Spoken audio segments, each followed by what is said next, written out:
So the original sauce, now we're gonna go into sauces for our spring rolls, because a spring roll without a sauce is, lacks flavor. So the original sauce for the spring roll is one of my favorite, the fish sauce.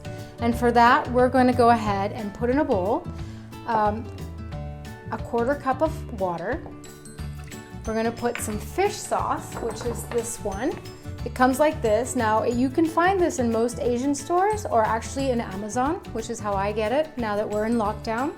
But you can also, if you don't have it and don't want to use it, you can use anchovies and just with a little fork kind of press it down, and it's going to give exactly the same flavor. So we're going to go ahead and add some fish sauce. And this recipe actually calls for 20 to 40 grams of fish sauce. So most of you have been following me know that I really love a scale, a kitchen scale, because it avoids me using a lot of measuring tools to get my recipes done.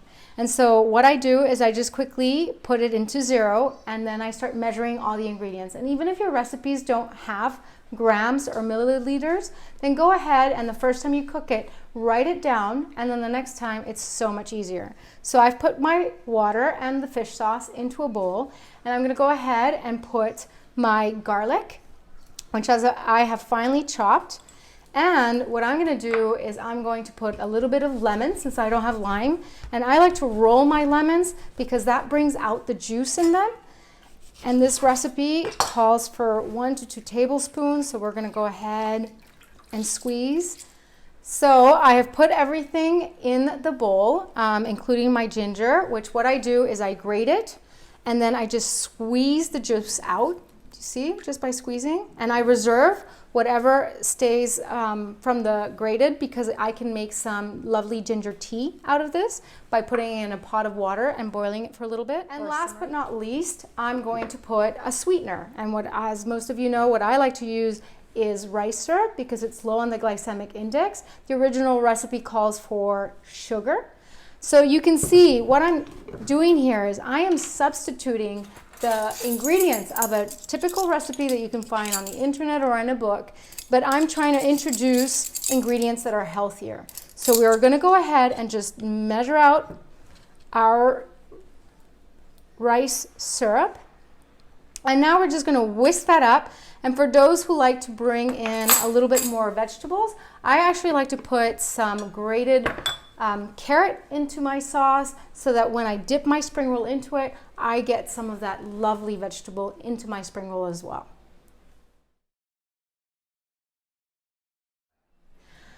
So one sauce that's very popular also in Asian markets is the hoisin sauce. And for that, I have actually found a recipe where you make your own hoisin sauce because sometimes it's really hard to find. And what I've done is here, I have soaked some dates, which I am now going to pit and put in a food processor. So I remove the seed from the center and I'm putting it into my food processor that's on a kitchen scale, and on purpose I'm putting it on a kitchen scale because I want to actually measure the rest of the ingredients out. So I'm taking the inside pit out, and now we're going to add the rest of the ingredients and blend. And for that we need to now put some peanut butter. And I recently have discovered that you can make all butters at home.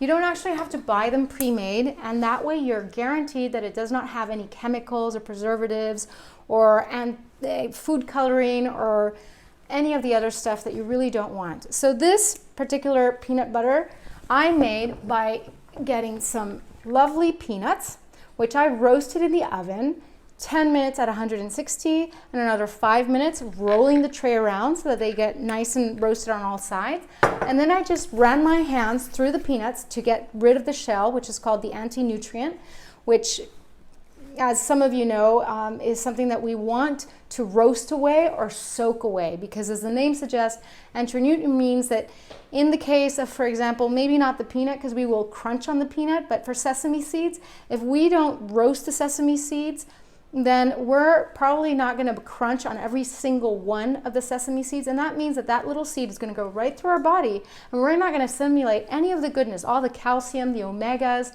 that a sesame seed has, because we haven't been able to crack the anti-nutrient layer outside of it. So we're now going to go ahead and proceed by adding 2 tablespoons of our peanut butter. For that, I'm going to go ahead and grab, we're just going to measure 32 grams, because I've done this recipe previously and it's right there. And then we're going to go ahead and add some maple syrup, and because I know maple syrup is high on the glycemic index, I like to go for my rice syrup. And for that, we're going to go ahead and measure 30 grams of rice syrup. And I know it was at 30, so now we're going to go ahead